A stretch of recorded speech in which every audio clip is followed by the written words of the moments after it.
You're watching The Money Show on ET Now. On Doctor's Day, we decided to bring on board a doctor who's made it on Dalal Street. Let's find out how he manages medicines and markets. I have with me Dr. Prashant Mishra. He's a professor for cardiac surgery with Sion Hospital in Mumbai. Dr. Mishra, thank you so much for joining us today on ET Now. It's our privilege and honor to have you with us. So, Dr. Mishra, yes, while you, of course, are performing, surgeries, heart surgeries and cardiac surgeries, you also do your bit in dabbling in stocks, dabbling in Dalal Street. I'm not sure which one's tougher. So, since you do both, Dr. Mishra, what's your experience like doing both? See, I think doing surgery is still tougher job than this Dalal Street, because it is the question of life and death in during the surgery. But here nothing like that. Only thing, hard work is required both in Dalal Street as well as in surgical side. So there is no comparison. Only one thing common, that hard work is required everywhere, whether it is a Dalal Street or during cardiac surgery.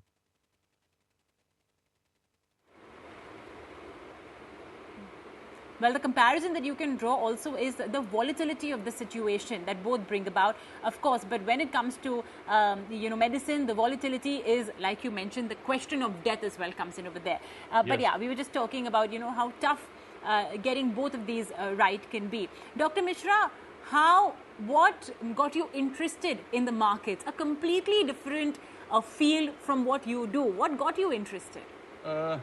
See, I was a very casual investor till 2016. Means like somebody told me that buy this share, then I used to buy that share. Then some told me that buy this share, then I used to buy that share. And what happened then in 2016, I suffered this retinal detachment. So this retinal detachment means it's affect the vision of the eyes actually. So in 2016 December to 2017 August, I underwent 5 surgeries on my left eye. And now my vision is normal, but that time I realized that for cardiac surgeon, vision is everything. And if something happens, means by God grace, my vision came back. But it was a lesson for me that I need to have something second earning source to rather than cardiac surgery, other than cardiac surgery. So I started initially investing in equities.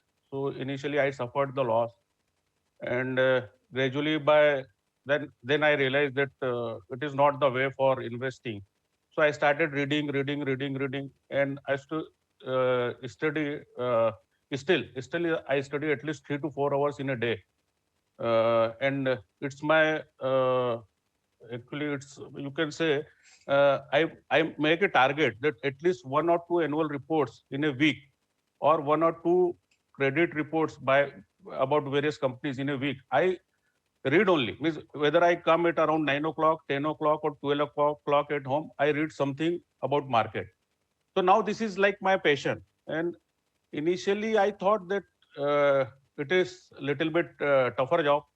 Then I always remember one of my teacher when I was doing my this studies for medical entrance. My teacher was Abhyankar sir. He used to tell me, he used to tell all his students कि किसी भी चीज को करने के लिए दिल में आग होना चाहिए. So that word is still with me. Means whether I do cardiac surgery or Dalal Street, I use that word. That किसी भी चीज को करने के लिए आग होनी चाहिए. Means you should have passion for any work, whether it is a cardiac surgery, whether it is a Dalal Street or anything.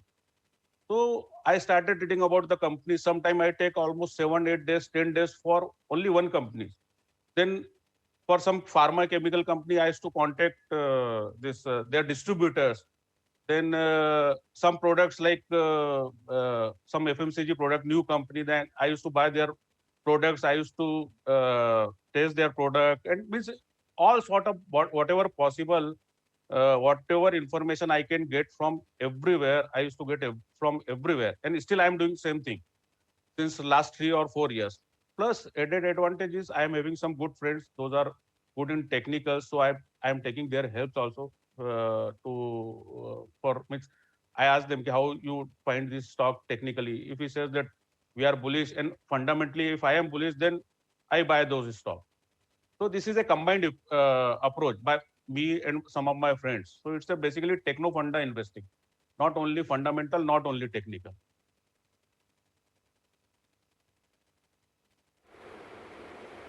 You know, Dr. Mishra, the passion that you have for investing, is clearly visible with all the efforts that you put in, right from reading annual reports to going out there and, to trying and testing the products yourself. I think the passion and the interest that you have in the stock markets is clearly visible, and no wonder it makes you as well such an astute investor. But, my question is, Dr. Mishra, do you think, unfortunately, that the events happened which rendered you a little incapable of being able to perform surgeries with the same precision that you could do earlier? But had that not happened, were you still, not a problem. A topmost cardiac surgeon, do you think you would have had the time to be able to? Pardon me, I'm not getting your question. Oh, okay, all right. One thing, so now my vision is perfectly normal. It begets the question. Then all the more it begets the question, how do you manage the two? I can manage. Me see, biggest advantage what I can say is the Mumbai traffic, because traveling from my place to Sion Hospital, generally it takes almost going and coming back is almost 2.5 hours. So my most of the time is study in car only. So that 2.5 hours in car and 1 or 1.5 hours after 9 o'clock at home. This is my fixed schedule for study about the Dalal Street. So I tell you, means if you are having some passion or something, passion for something, then time is not a problem. So I won't find anything like there is doctor should not get the time. Doctors can't get the time for equity market. You should have passion. I'm having Sundays. Sundays I'm normally free. So Sunday, what I do is Sundays I make notes and all those things, and I put my all the notes on Twitter also. So my idea to put the notes, and by making notes means see what happened when you make the notes suppose you are suppose you bought particular share, and this share goes down by 20 or 30%. So when you read your notes you will come to know entire picture will come in your mind that why you bought this share, and once that picture comes in your mind, then you won't sell that share. So this is the idea of making notes. And as you told, time is not a problem for me, because I think you all knows that doctors are crazy about the reading. So same with me. I am reading crazy, and at least 2 to 3 hours or at least 4 hours, sometime in 6 hours in a day, I read about share market. So time is not a problem for me. I can get out time from anywhere. Means even at 11 o'clock, sometime I come at home at around 11 o'clock. I suppose if you're...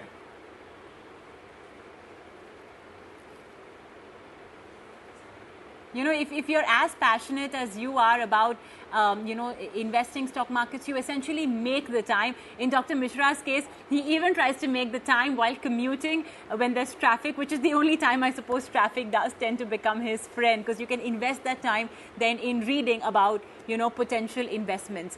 Dr. Mishra, so let's say if for your younger colleagues, the ones probably who've not started off in the investing journey, the stock market journey, what would you recommend? Where do you recommend they start off in terms of their readings? What did you read, for example, in 2015-16 when you started off? What did you read? What were the resources that you think helped you the most? For me, the best teacher is screener. So now everything you can get in screener. It's like annual report, credit report, then balance sheet, everything.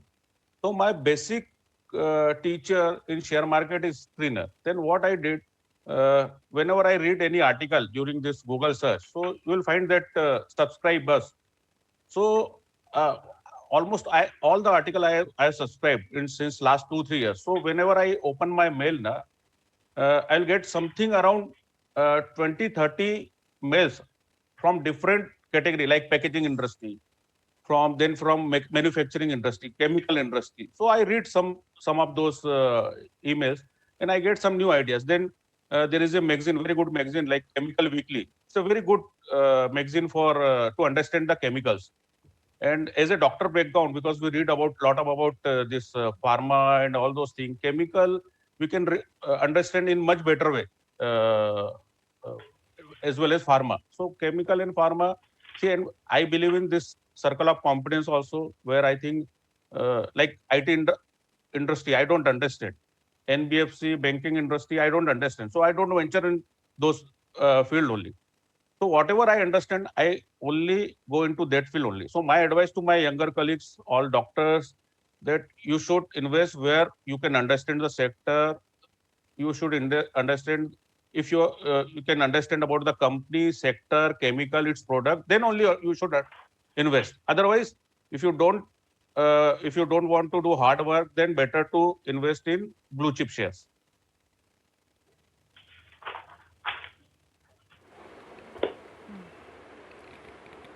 Well, Dr. Mishra, I think your story from doctrine and medicine to a deft and dexterous Dalal Street investor certainly is awe-inspiring. Thank you so much for sharing that journey with us on ET Now, and we wish you all the very best for your investment journey, sir. Thank you. Okay, well, that's of course, Dr. Mishra from Sion Hospital. He puts in his sweat and blood when it comes to making investments. He's reading up a lot. He makes time to do all of this. But now I understand that not many of you may have the bandwidth to be able to incorporate yet another completely new subject into your already busy schedules as healthcare workers. And that's the reason why we decided to also bring on board the masters who've already specialized in this. So here's welcoming on the show Harsh Vardhan Rungta of Rungta Securities. Harsh, a pleasure having you with us today on The Money Show. We were just having a conversation with Dr. Prashant Mishra, it being National Doctors Day. Dr. Mishra's story is a very interesting one. He decided to hone his skills as a stock picker, as a Dalal Street investor. However, of course, I would say that unfortunately Dr. Mishra is an exception. He's really sharpened his skills on stock picking and stock selection quite a bit. Harsh, is that the path of direct stock investing that you'd recommend our nation's healthcare workers start off on when it comes to their investments? Well, Mubina, the question that you're very clearly asking is whether a person, a healthcare worker who's starting off, can he or she start picking up stocks directly from the stock market? So, well, if you have the competency, then why not? I mean, the question is whether you have the competency or not. It's not whether you believe that you have it or not. Now, there's a difference that I'm trying to say. Many people believe that they are very good at stock picking. And in a bull phase, we have very good stock pickers because everything seems to be working. So if you buy any stock, and if it's going up, you tend to give credit to your stock selection process. However, that may not be true. So, coming into the typical career graph of a doctor or a frontline health worker, you will see the career actually picks up. The earnings really start, post their 30 years of age. Until then, they are, specializing into some field. They are, constantly doing some kind of, studying. And, the real income starts beyond 30 and 35. So that is a time when you have sufficient amount of money in your hand to invest.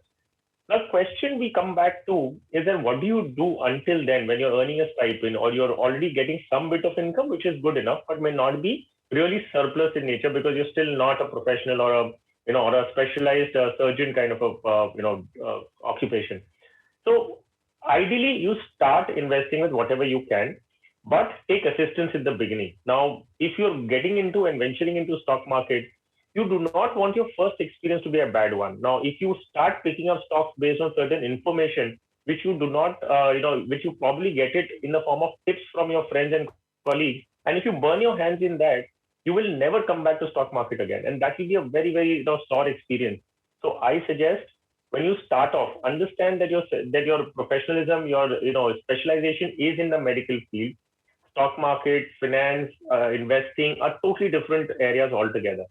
So ideally, start on a good note. Even if you get a little less returns, that's fine. But just don't burn your hands so much that you become wary of the entire industry. So mutual fund could be one of the options that you can start with. Start small, start slow with a basket of stocks. Have a good experience, and then probably you could increase it. By the time you'll also start earning enough, which is post 30 and 35. Dr. Mishra, like I mentioned, was an exception. He's got the core competency of being able to be an astute stock picker. Not everyone may have it, and that's the reason why you have a product like mutual funds, which is not just, for doctors, obviously for everybody, when you don't have the core competency of picking stocks. Now, what do you think is peculiar about the profile of a healthcare worker, Harsh? Yes, equity mutual funds, of course, is advisable, but these workers, at least right now, especially during the pandemic, it's put them in a very precarious position. It's unfortunately they're taking a toll. It's taking a toll on their own health and their lives as well. Do you think that this is at this point of time limiting their ability to take risk? Not really. So, Mubina, when you look at a healthcare professional, you look at a doctor or a specialized surgeon for that matter, the first thing that you have to understand, the source of income is purely out of the work that they themselves are putting in. So it's not like a business wherein even if one of the executives or the director of the company is not available, the business can run on its own to a sufficient extent. It may not, if it's a key personnel and all those, I'm not getting into that kind of a conversation. But you must understand if a professional, a surgeon or doctor is giving in his own services and then he or she is earning, if anything were to happen to this particular professional, the entire income of the family goes. So I'm driving a point coming to stating very clearly that you have to insure yourself. That is the first step of financial planning.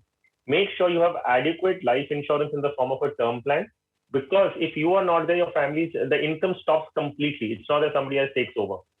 You need to have adequate, a medical insurance, though you're from the medical field, and many doctors I know whom we advise and whom we are talking to, they believe that, because I'm from the medical fraternity, I will get assistance from fellow doctors, hospitals will accommodate me. Well, that is good, but why not have a proper medical insurance for yourself? Why depend on your affiliates, your colleagues, and your friends? I mean, that is really not required. So make sure you have adequate insurance. Now coming to the aspect of, whether they can take risks. So, well, as I said, a doctor's or professional's income would typically start after the age of 30 or 35. Now, at that point in time, you will need to, invest your money in such a way that you have debt and equity allocation both. Now, if you do not take a combination of both, you're going to miss out on everything. I'm not saying you need to invest everything in equities. I'm not saying you need to invest everything to debt. You need to have a combination of both, because a combination of both will actually help you achieve your goal.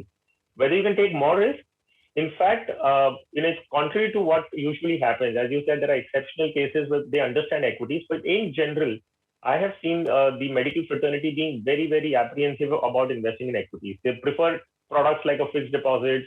They prefer, properties for that matter, because they have lump sums. Another thing that they're very wary about is taking commitment of investment. So do I have to invest every month? Do I have to invest every year? They don't like that. So most certainly they can invest in lump sums, but you need to make sure that you have a balance of equity and debt both. And in fact, I would suggest that they have the potential to take higher risk. So in fact, they should take higher risk and not be wary of. But I suppose one of the most common reasons for doctors and for others as well to be choosing the more traditional investment classes like fixed deposits is purely because they're unaware of the world of equities, if you could call it that. It's complex, it's volatile, and hence they'd rather go for an instrument that gives them their return in black and white, on pen and paper. But I suppose now it's changing, and more and more do want to invest in the entire Dalal Street story. How do you see, I know you spoke a little bit about asset allocation and the mix, but ordinarily for somebody who's young, I mean, sticking again to the healthcare workers cohort of the population, for somebody who's young, for somebody who's perhaps a little more older, what sort of a mix would you recommend in terms of asset allocation?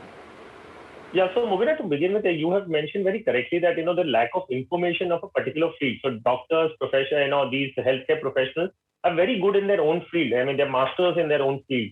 And, there is also a trust deficiency in the, deficit in this profession. So you will not find doctors trusting anybody outside the fraternity very easily. So, and if somebody is, and there's a very strong word of mouth kind of a reference that goes around within the doctors fraternity particularly. So, so one is, of course, you will have to consult, professionals of every field. So if you're a doctor listening to this, you will possibly need to meet and talk to somebody who's a professional in their own field, like you are a professional and expert in your own field, who can guide you as to the nuances of each investment. You need to understand, like every medicine that you give, there could be some side effects. You need to understand the investor and allocate equities accordingly. So a young person who's just starting off with no liabilities may not be very well settled in the career right now, but of course, going further, he or she will be. So you could take an equity exposure, which is say probably a little moderate. You don't need to, and this is completely reverse of what we talk to other people. In corporate jobs, we say that when you're young, you need to, have a higher equity exposure. But in a medical fraternity, until you're very well settled, which is around your age of 35 years of age, you should take a little less risk because your incomes are not that much as another corporate job at that point would be. Once you're very successful and established, which I'm talking about doctors who are like probably 40s, in their 40s or 50s, and by then, I mean, they are renowned names in their field, and the kind of income that they can generate is unlimited. I have seen doctors at that point in time having about 90% of their allocations in equities, and which is a very fair thing to do because from here on their income is only going to go up, and once they cross 50s, 60s, it continues for them. It doesn't stop. There's no retirement in that sense for a doctor. So a medical fraternity, particularly doctors, will have an inverse asset allocation requirement as compared to a corporate job. So this is one, very particular and peculiar characteristics of the frontline workers, stroke doctors and surgeons.